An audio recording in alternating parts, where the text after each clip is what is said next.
Iya.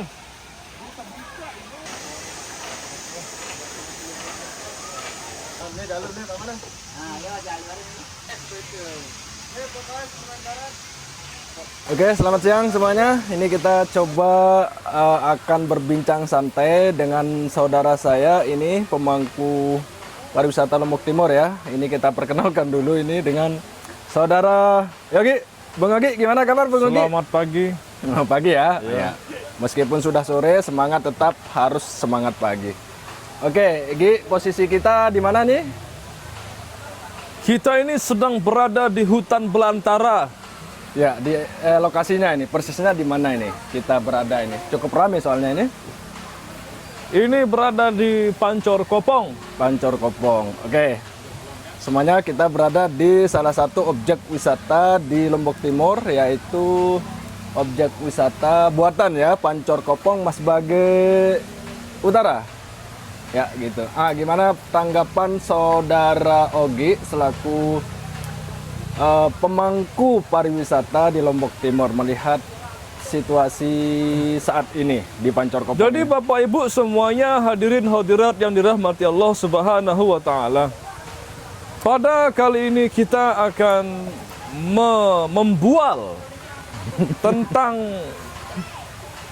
daya tarik wisata Tirta yang ada di Pancor Kopong.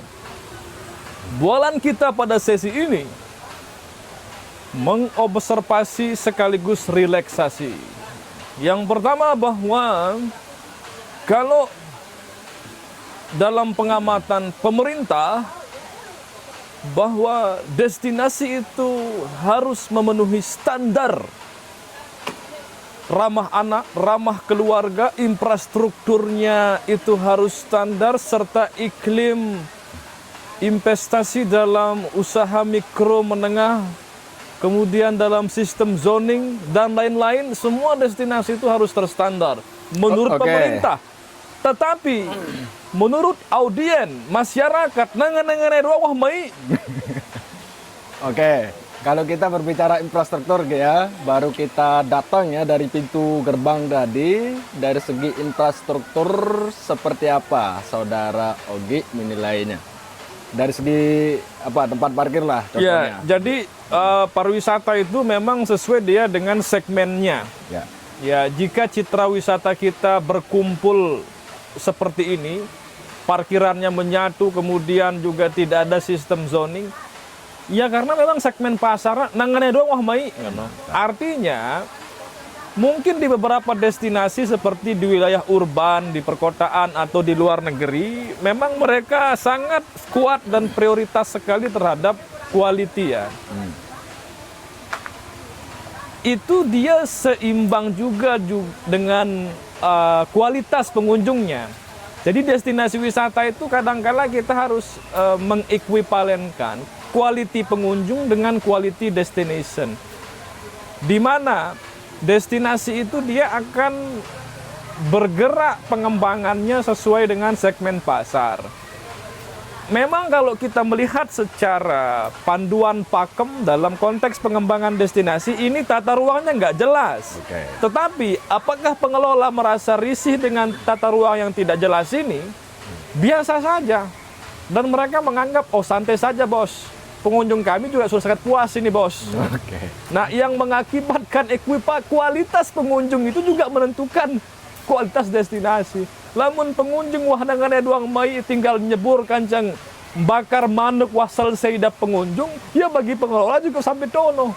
Nah, jadi ini dari segi paradigma lapangan dengan harapan dalam pemilik pakem standarisasi. Oke, berarti kalau kita simpulkan baik pengelola maupun pengunjung tidak ada masalah ya, meskipun tata ruang, tata letak itu agak tidak teratur dengan baik gitu ya. Suatu saat akan bermasalah karena pengunjungnya sudah mulai teredukasi. Saat ini pengunjungnya masih dengan ya wah cukup wah bagi pengunjung. Ya, tapi kalau dari segi pemerataan misalkan, kalau kita lihat tadi di parkir yang pertama kalau nggak salah ada 4-5 tempat parkir nih kalau saya lihat. Ya. Gitu. Kalau segi pemerataan itu gimana modelnya ini? Parkirnya ini apakah satu pintu atau memang beda-beda gitu? Ya memang di Lombok ya, misalkan memang di Lombok secara keseluruhan daya tarik wisata tirta, air sungai atau daya tarik wisata air terjun itu kita jarang sekali menemukan yang one gate system. Selalu dia masuk dalam pintu-pintu yang terintegrasi bermacam-macam. Salah satu contoh misalkan wisata Pancor Kopong. Ya, Ini lewat masuknya kan banyak tempat. ya. Bisa masuk lewat Pringgasela Selatan, Itu beda desa ya? beda desa. Beda desa. Bisa juga masuk lewat Mas Bagik Utara Baru. Bisa juga masuk lewat jalur utara yang di kawasan Tanah Mai bagi Istiqomah. Itu masuk apa itu? Mas Bagi apa itu? Mas Bagi Baru? Mas Bagik Utara. Mas Bagi Utara Mas Bagi ya? Utara. Berarti 3 desa ini? Kalau ini Pintu kan Mas masuk. Bagik Utara Baru ini. Oke.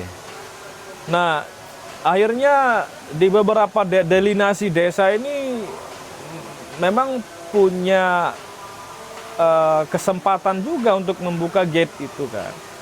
Dan Oke. pemilik lahan kan juga di sini beragam, tidak satu orang. Dan mereka juga punya kesempatan untuk membuka luang usaha mereka masing-masing kan. Oke, kalau dari segi kebermanfaatan berarti banyak orang lah yang terlibat di sini ya yang merasakan Iya. manfaat secara ekonomi gitu dengan adanya objek wisata Tirta ini yang di Pancor Kopong. Oke, baik. Ini kalau kita lihat ini yang nampak lah ya ada kolam renang sama air terjun ini. Apakah cuma ini saja objek potensi daya tariknya? Atau Ya. ada hal yang lain gitu? Sebetulnya kan kalau potensi banyak hal lah yang bisa dikembangkan di sini kan. Ya. Tidak hanya pemandian kolam dan tidak hanya kuliner, tetapi dengan iklimnya tropis, dengan hutannya yang masih tersisa, dengan kepadatan penduduk di wilayah Mas Bage, Oke. kemudian juga dari segi sistem pertanian yang masih asri dan jalan setapak yang cukup memadai, yang artinya kawasan ini juga sangat potensial kan untuk pengembangan ekolodge, di mana masyarakat atau pemilik lahan pertanian itu bisa mengembangkan ekolodge yang justru segmen pasarnya itu sangat tinggi. Ekolodge dalam klaster masyarakat Sasak ya pondok wisata sudah. Pondok wisata ya. Kemudian- Tapi kalau kita lihat ini belum dikembangkan itu ya. Tidak ada fokus pondok wisata di ya, hanya fokus di Ya. kolam renang sama air terjunnya ini. Ya, dan kemudian juga ya mungkin sesekali waktu perlu diekspansi lah. Ada sistem di mana anak-anak dengan keluarganya, ada orang dewasa dan ada orang lansia ya. Oke. Sehingga keragaman pengunjung ini juga paling tidak ada pemilahan segmen daya tariknya. Kalau mereka mandi, paling tidak ada kenyamanan dari masing-masing tempat lah ya. Oke, kalau kita berbicara soal keramahan tadi ya, ada ramah anak, ramah lansia gitu kan, ada ramah disabilitas atau difabel gitu. Kalau kita lihat jalan masuk tadi itu sepertinya nggak terlalu ramah dari segi infrastruktur jalan menuju ke sini gitu. Yaitu sebabnya ada sekitar 1.300 penyandang kebutuhan khusus di Lombok Timur ini selalu bersuara. Oke. Kami ini juga kepingin berwisata, tetapi kadangkala mereka ini termarginalkan dengan infrastruktur yang sesuai kebutuhan mereka. Oke, berarti dalam konteks ini pemerintah belum Pemerintah Mengarah ke tidak sana sama ya? sekali mengarah kepada ke sana. Oke, nah ini mungkin masukan bagi pemerintah kita di Pemda Lombok Timur ini untuk memperhatikan dari 1.000 sekian jumlah difabel atau disabilitas di Lombok Timur ini belum terfasilitasi dengan baik, khususnya di objek wisata. Mungkin itu PR kedepannya nanti. Oke, kalau kita lihat dari UMKM yang ada di sini, Gi, ini apakah maksimal atau gimana? Dari segi penataan, dari segi yang jualan, Ya, seperti memang apa? budaya kuliner kita semakin hari semakin instan. Di mana ada destinasi pariwisata, maka jualan kita adalah pop ice, Pop mie. kemudian pop mie, lalu kemudian kopi instan, yang justru ini tidak sehat. Oke.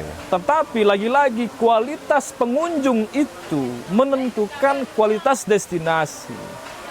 Kalau pengunjungnya berkualitas, seperti saya misalkan, saya tidak akan pernah memesan pop ice. Kayak gini lah ya, contohnya.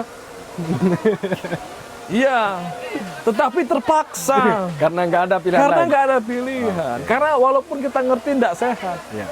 Nah, harusnya menjual yang jamu-jamuan yang memang ada di sini. Lalu kemudian kalaupun kita ingin yang agak dingin, ya jamu yang didinginkan kan, es batu lah.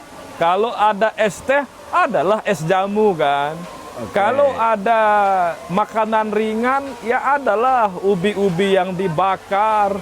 Hasil dari Hasil tanaman di sini rempah-rempah. ya. Dan itu sekaligus berkampanye tentang makanan sehat dan juga sistem ketahanan pangan masyarakat petani juga terpadukan. Dan itu sekaligus tentang kampanye soal perubahan iklim yang semakin cepat. Oke. Sehingga resources, produk, komoditi masyarakat itu harus lebih unggul dibandingkan makanan-makanan yang dibeli di kota.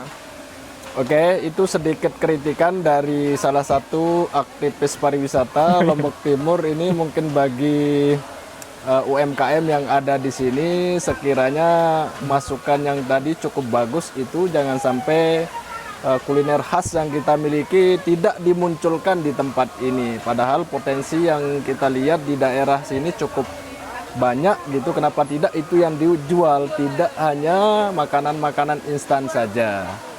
Oke, mungkin ada lagi yang perlu dikasih saran supaya kedepannya lebih baik. Iya, Objek satu wisata hal, ini. kita setelah datang ke sini kan mana pengelolanya kan gitu. Oke. Begitu kita datang, langsung kita menuju ke lapak ini. Oh, tidak ada yang mengarahkan kemana. Apa kayak gitu kan? Pengelolanya di mana atau jangan-jangan ini Tidak ada yang ngelola. tempat wisata yang sedang dalam imajinasi dari masing-masing pemerintah desa kan? Ya. Berimajinasi mau ngapain, tetapi masih dalam imajinasi. Mungkin sudah ada rencana, sudah ada master plan, sudah ada tata kelola yang direncanakan. Tetapi ya semakin saling tunggu menunggu, pada akhirnya ya begini-gini saja. Keberhasilan itu akhirnya begini-gini saja sudah. Oke, tapi mungkin penghasilan mereka cukup banyak gitu sehingga merasa nyaman gitu ya dengan berjalannya waktu, banyaknya pengunjung saat ini meskipun penataan ruang, penataan segala macamnya belum tertata dengan rapi. Ya, saya yakin telah banyak dinamika yang ditemukan dalam proses perkembangannya ya. Oke. Ada konflik horizontalnya, ada konflik vertikalnya. Pun penyelesaian masalah dengan sangkep-sangkep, baik pemilik lahan, Pemdes maupun kelompok-kelompok, saya kira proses ini telah dialami lah oleh pemerintah desa, masyarakat di sini dengan pemangku kebijakan. Nah, kita kadangkala berwisata ke Lombok Timur ini hanya memaklumi situasi kita.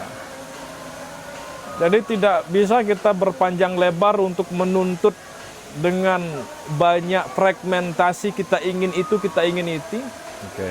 Yang pada endingnya ya kita maklumi saja sudah. Oke. Berarti sepengetahuan saudara Ogi ini yang mengelola atau penanggung jawab penuh lah dengan lokasi ini siapa? Dari yang 3 desa pintu masuknya tadi itu.